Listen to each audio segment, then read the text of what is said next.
Hey everyone, I'm Brianna and welcome back to my channel. On today's video, I just wanted to do a super quick review on From Blood and Ash by Jennifer Armentrout. This is her newest adult series release. I guess you could say it's adult. It's in the middle of new adult and adult, if that's even a genre. But she's 19, I believe, so technically it falls under new adult, but the writing is very adult and it's high fantasy. So this is her new series. Book 1 released last January, so a year ago. Book 2 released recently? I don't remember, but book 2 is right here. And then book 3 is releasing in April, and then there is a book 4. This book, so much better the second time around. This is a reread for me. I have not read book 2 yet, so I wanted to reread book 1, kind of immerse myself in the world again, and then jump into book 2. And I kind of just wanted to flesh this book out and share my thoughts on it and everything with that. Of course, I gave this book 5 stars. And like I said before, so much better reading it the second time around than the first time. And I think it's because I kind of understood it more. And granted, I didn't really remember every specific detail that happened. And I don't in a lot of my books because I read a lot of books.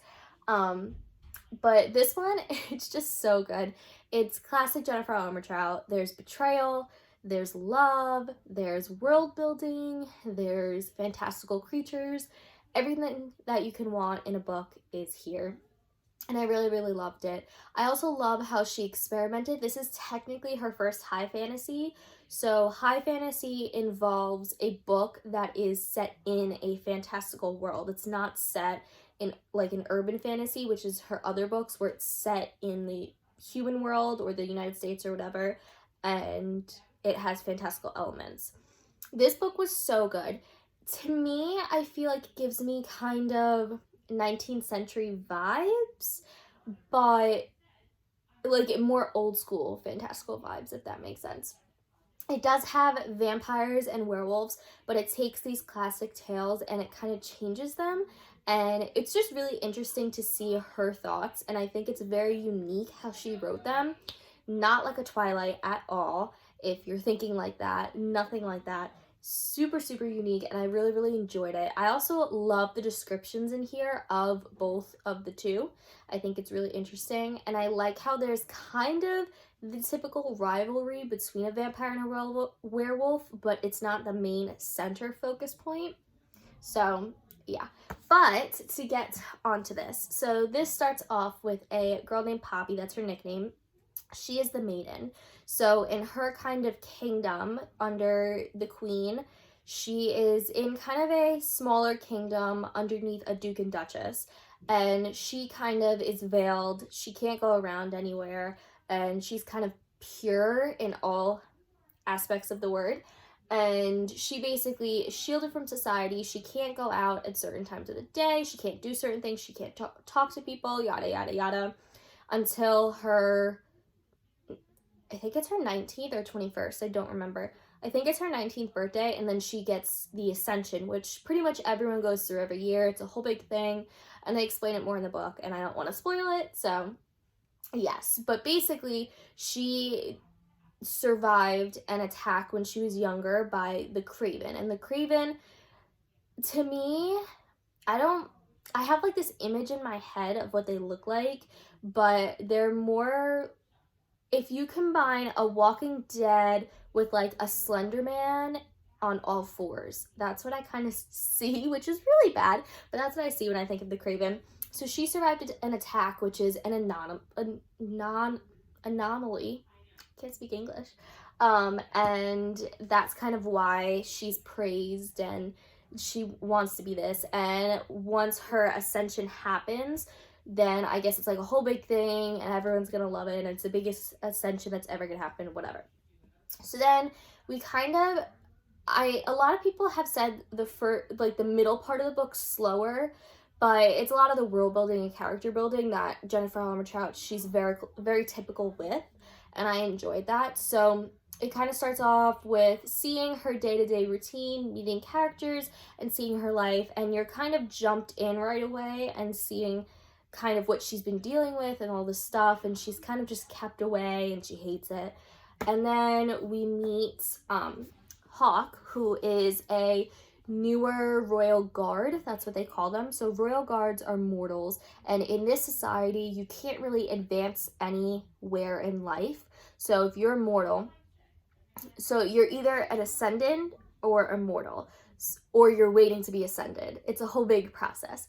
But if you're immortal, you basically can't get anywhere in life unless you become a royal guard. So you're either stuck doing what your parents did. So let's say your dad's a farmer, then you're stuck being a farmer forever. Or you can basically risk your life and become a royal guard. So there's positives and negatives because you're honoring your kingdom, but you're most likely going to die super young. So it's a whole big thing.